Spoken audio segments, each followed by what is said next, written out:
Good afternoon.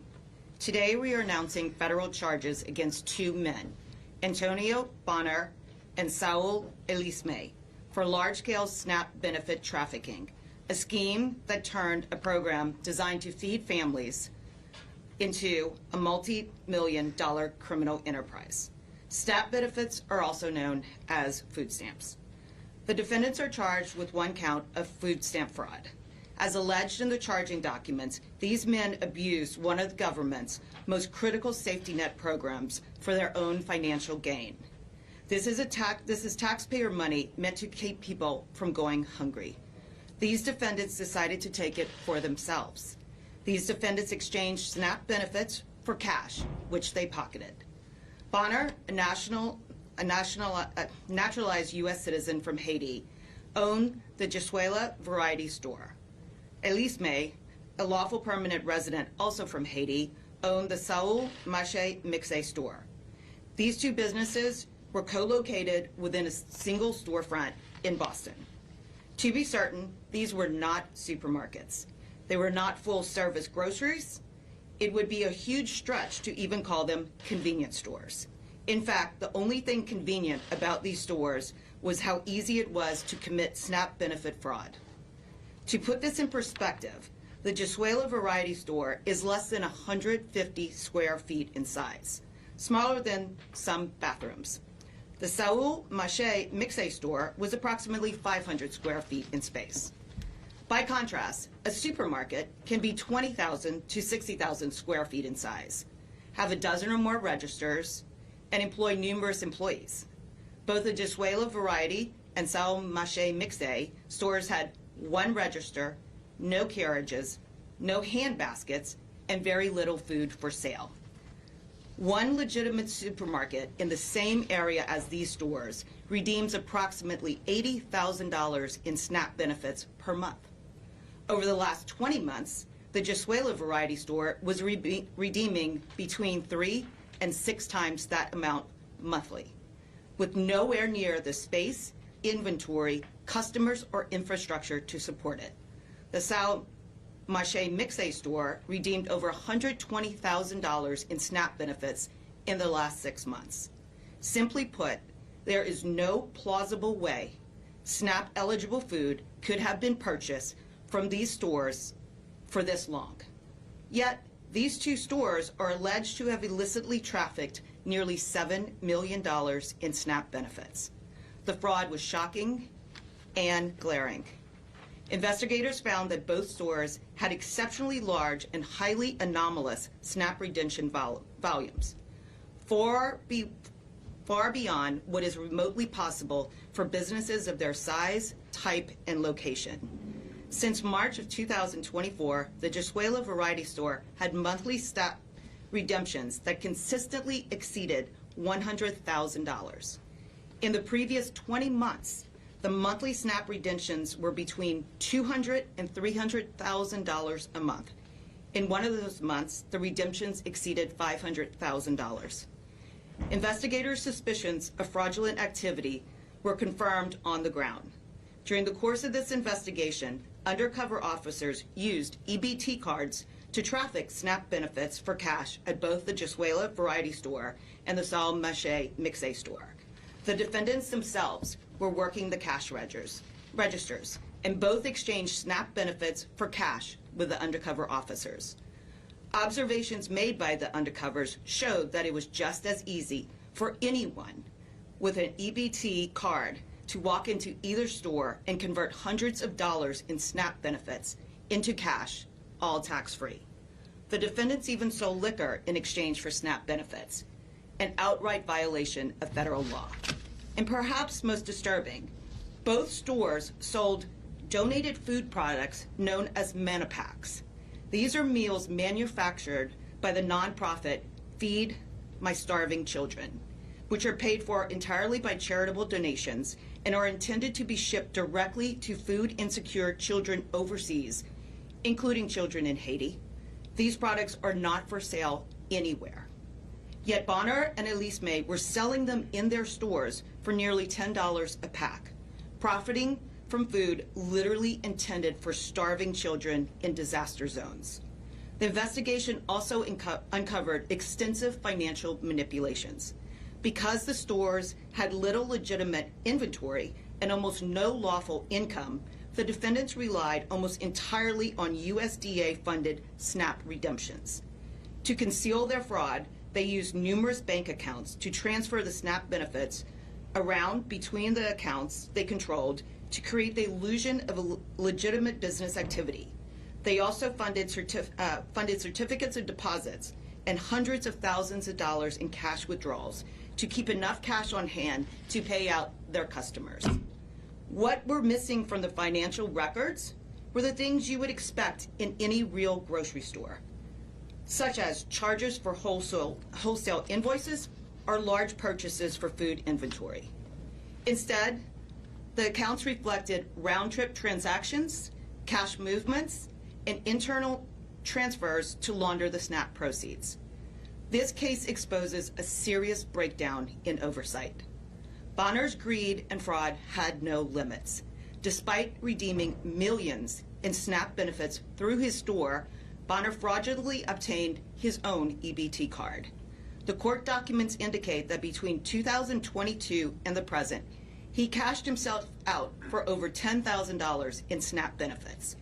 In 2025, all of those redemptions were through the Joshuela Variety Store. It appears that the Massachusetts Department of Transitional Assistance conducted virtually no diligence when reviewing his application. It failed to compare Bonner's food stamp application against any record showing that he owned a business or that his store was already receiving millions of dollars of SNAP proceeds, or that he had hundreds of thousands of dollars moving through numerous bank accounts, or that he was married and living with his wife. Failures such as these allowed fraud and illegal conduct to grow unchecked for year on end. The court documents showed that thousands of transactions have been taking place for years in large dollar amounts at stores that were not even large enough to store a fraction of the food necessary to justify these dollar amounts. And the numbers speak for themselves. $50,000 a month of fraud rapidly turned into $100,000 a month, then $200,000 a month, and at one point reached $500,000 of fraud in 1 month. Let me be clear, SNAP is the largest food assistance program in this country. It exists to feed families, not to bankroll criminals. This wasn't a paperwork error. It wasn't sloppy bookkeeping. It was a deliberate scheme to sustain. A supermarket can be 20,000 to 60,000 square feet in size. This is not right. Their storefronts were not even large enough to support a legitimate food pantry. When someone turns the equivalent of that poorly stocked inventory into a cash exchange turnstile for federal benefits, they are stealing from every taxpayer and from every family that legitimately relies on this program. Claims that existing systems are sufficient to catch SNAP fraud are simply not borne out by the evidence collected in this single investigation. On December 15th, the AP ran a story titled, "Trump Administration Focuses on SNAP Fraud," and detailing that the administration is claiming that the government's biggest food aid program is riddled with fraud. The article stated that there was, quote, little publicly available data, unquote, showing the extent of the alleged SNAP fraud, and that others who, quote, study the program were skeptical about the scale of the fraud. I would like to direct those experts to the evidence documented in today's criminal complaint. Almost $7 million in fraud allegedly committed by 2 individuals. This was not a sophisticated fraud scheme, and it didn't have to be because the lack of oversight was all that was needed to allow it to happen. This alleged fraud happened here in Massachusetts under the current system. It only involved 2 individuals, and it resulted in millions of dollars in losses. This investigation is just the start. This office will continue to work with federal partners to identify, investigate, and prosecute SNAP trafficking, no matter how long it's been going on or how much money is involved. The Trump administration has made it clear that it will not tolerate SNAP benefit fraud, and it will criminally prosecute those who are engaging in the alleged fraud that was exposed in today's criminal complaint. The administration has requested assistance from all states, including the Commonwealth, that receive federal SNAP funding to provide data on SNAP recipients to identify fraud. Some states have complied with that request, others have not. Monday's AP article mentioned that Democratic-led states, including Massachusetts, refused to turn over to the USDA data on its SNAP recipients, arguing that doing so would violate recipients' privacy, and claiming that the states already have systems in place for wrongdoing. Really? There is no privacy right that protects your fraudulent criminal behavior. Public assistance programs are a lifeline. We will not allow them to be treated as a criminal revenue stream. I urge all states to join in the fight to make sure these programs are protected and that the criminals who steal from them are prosecuted. Thank you, and I will now turn it over to Assistant Special Agent in Charge, James Crowley with the FBI.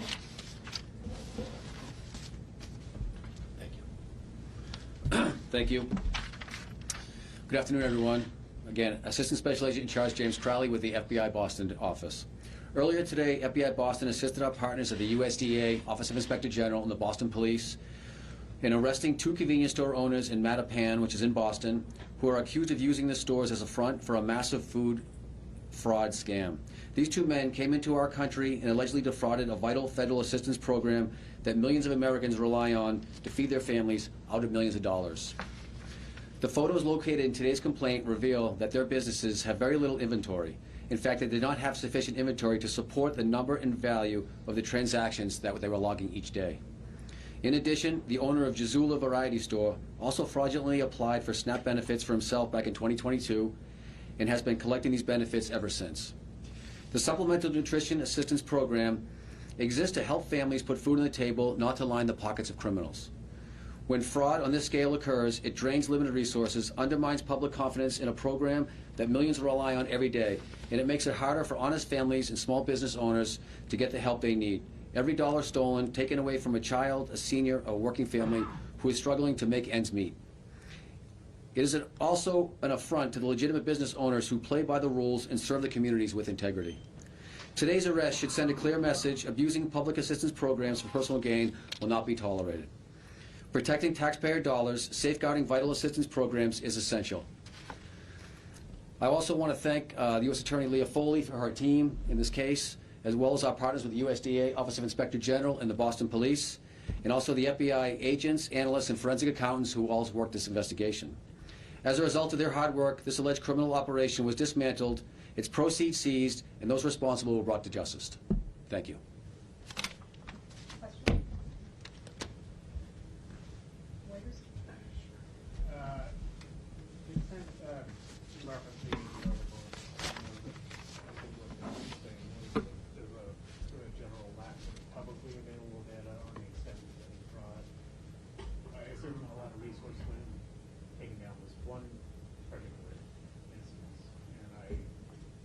I just wonder if you could speak to the challenges of actually understanding the scope of any fraud that might be occurring within the SNAP benefit program.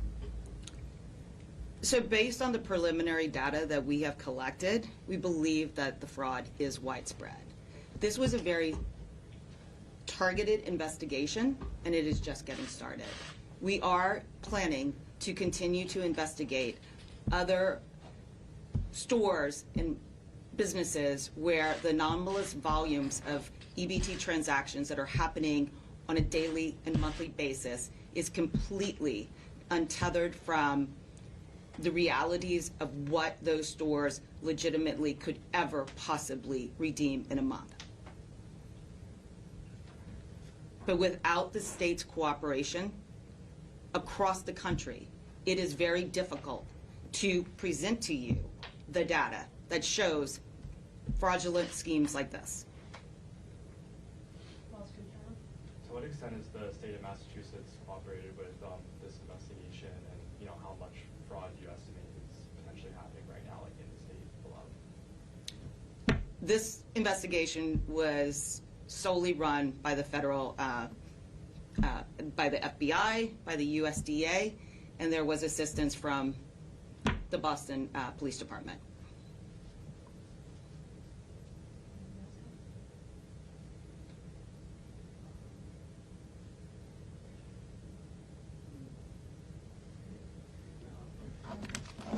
Thank you.